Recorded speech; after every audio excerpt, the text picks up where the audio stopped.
What's up, guys? Welcome back to my channel. It has been requested that I give a little tutorial on how I create some of my self-watering planters, in particular ones that I use for my Rex begonias, rhizomatous begonias, cane begonias, using acrylic yarn medium. Okay, you're going to need a few things. First thing obviously you need is the acrylic yarn. This is a very soft yarn. I believe it's called Charisma, and it wicks water fantastic. 100% acrylic.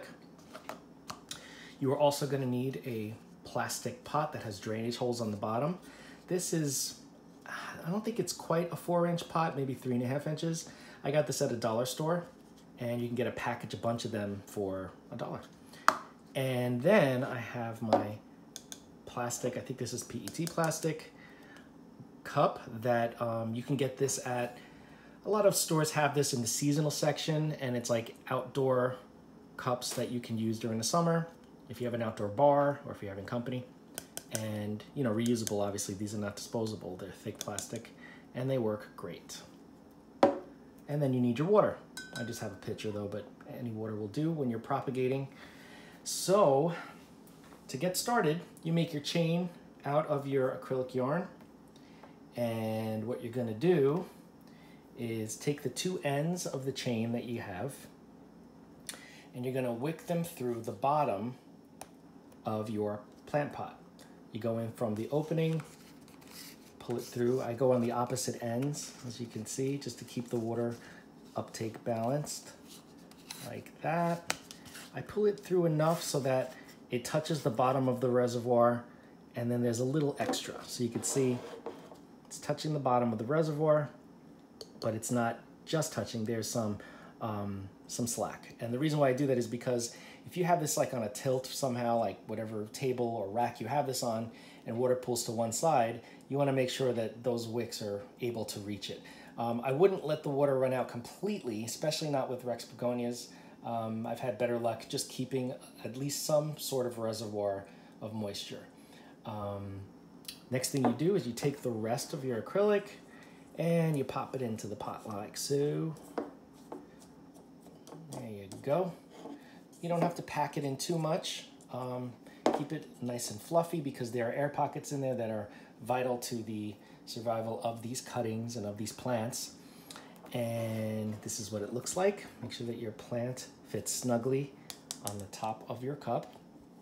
I mean your plant pot fits snugly on your cup. Next thing you do is you fill it with water. That's the water filling music, in case you're wondering. Filling it with water. Okay, so I'm gonna fill this up, but I'm going to leave a gap of air. And reason for this is as the water wicks up through those two ends of the acrylic, I want to make sure that it's getting oxygenated. There's air that's getting mixed in with it. It's not just completely water to the plant pot. I want to have water getting oxygenated into the plant pot because that oxygen is important for development of your plant. Okay, so that's what it looks like. You could do this amount. It's like a centimeter, a ½ inch of air gap. You could do even more than that. Really depends on your preference, but I definitely would not have the water all the way up to the bottom of the plant pot. You want that air gap. Okay, now what you would do is either add in your cutting by making a hole, put your leaf cutting in there, or your stem cutting. I use this for Rex begonias, rhizomatous begonias, and angel wing cane begonias. I've propagated them in this method where they're just fresh cuttings off the plant. And I've also transferred propagated cuttings that I propagated in water to this setup, and they do extremely great. Now, once you have either your cuttings or your propagated cuttings placed in this contraption, the self-watering planter, bright light is definitely the name of the game. Warm temperatures and bright light. And by bright light, I mean if you're using natural light like at a window, you want to make sure you're getting as much light as possible without sun actually hitting any part of this, okay? No sun hitting the leaves, no sun hitting the plastic. You don't want to heat up the water too much. But if the sun is hitting here and it's not touching anything, that's perfect. If you're using artificial light, I use LEDs mostly. You could use LED lights, daylight if you're using a screw-in bulb, or grow lights. You can also use fluorescent lighting. I keep it about 10 inches to a foot away from the top of wherever the plant is, top of the pot. Seems to work really, really well, especially if you are propagating fresh in this self-watering planter.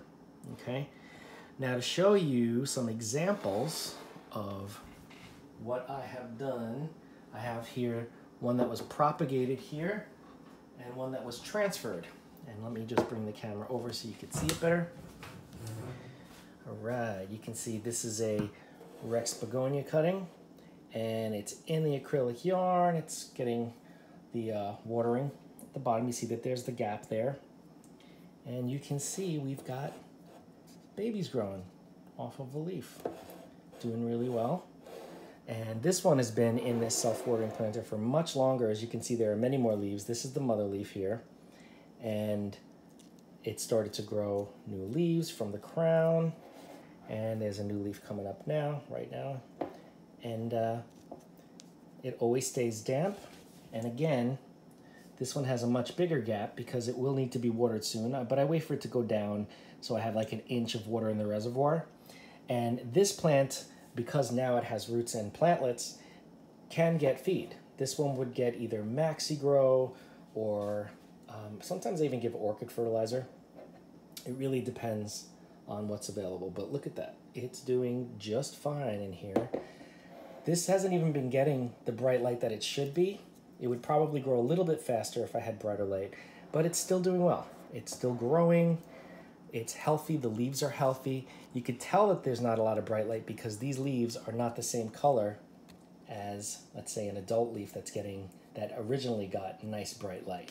So these are mostly dark green with maybe a little bit of purple on them. They would have more color if there was more light. Either way, it doesn't matter. The plant will thrive and survive and do great. But yeah, these are just some examples of fresh propagation in the contraption and a transfer from water culture, except this one's been in here for a couple weeks now. If you have any questions on this process, on these self-watering containers, they are very, very easy to maintain. The great thing that I love about these is, especially for begonias, because they're so picky with water, you can't water them too much, you can't let them dry out too much. In this contraption, because the medium is synthetic and it doesn't rot, this self-watering situation is great. You can't overwater this because nothing in the actual acrylic yarn is going to rot because there's nothing to rot. It's all plastic, really. Acrylic is plastic. And it keeps nice air pockets in here for the roots, making the roots very healthy, except they're getting a constant supply of moisture and feed. And you can go on vacation, fill it up below the bottom of the pot, go on vacation for a week, maybe even 2 weeks, depending on the size of your reservoir, and you don't have to worry about it. Either put your light, if you're using artificial light, on a timer, or leave this close to a window. It doesn't have to be that close if you're going on vacation, and your plants will be fine. They will be fine. You won't even have to worry about them. This not only works for begonias, obviously. You can put most houseplants in a situation like this. Most aroids do excellent in this because aroids with their chunky roots love those air pockets in the acrylic yarn. I've also used this for orchids, other epiphytes. It really is a great way to grow your plants where you don't have to worry about the water situation. If you're not good at watering, you overwater, you underwater. If you're going to be away, like I said, it works great. So if you have any questions on anything about how these are created, similar setups, if you don't have, these exact types of items, I can give you some other ideas because there are definitely other ways to do this. This is just one way that I do it because I found the pots, they were cheap. Obviously I had my acrylic and I had this is actually glass, a glass mug, but I usually have the plastic cups or the plastic glasses. It sounds like it doesn't make any sense. But anyway, just reach out and we can talk. And yeah, but I'm telling you, these work really great. Really, really great. So if you have not, don't forget to like, comment, share, subscribe. Hit that bell if you want to be notified, and I will see you in the next video.